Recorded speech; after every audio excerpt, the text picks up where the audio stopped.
2024 সালের 5 আগস্ট বাংলাদেশের রাজনৈতিক পট পরিবর্তনের পর আওয়ামী লীগের অনেক নেতা ও কর্মী কলকাতায় আশ্রয় নিয়েছেন। সেখানেই এবার তাদের রাজনৈতিক কার্যক্রম পরিচালনার জন্য একটি নতুন কার্যালয় স্থাপন করা হয়েছে। তবে এটি কোনো সাধারণ পার্টি অফিস নয়, বরং একটি অঘোষিত ঠিকানা যেখানে পর্দার আড়ালে চলছে দলীয় সাংগঠনিক কাজকর্ম। কলকাতার এক বাণিজ্যিক ভবনের 8 তলায় প্রায় 500 থেকে 600 বর্গফুট জায়গা জুড়ে এই কার্যালয়টি গড়ে তোলা হয়েছে। এর সবচেয়ে উল্লেখযোগ্য দিক হলো এর গোপনীয়তা।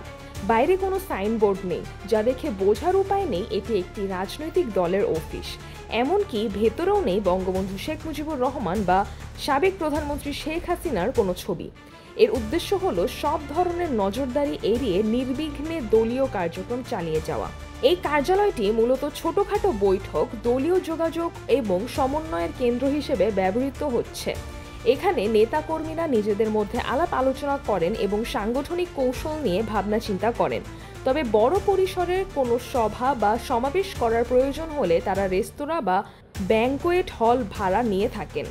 বিভিন্ন সংবাদ মাধ্যম যেমন বিবিসি বাংলা এই খবরটি প্রকাশ করেছে।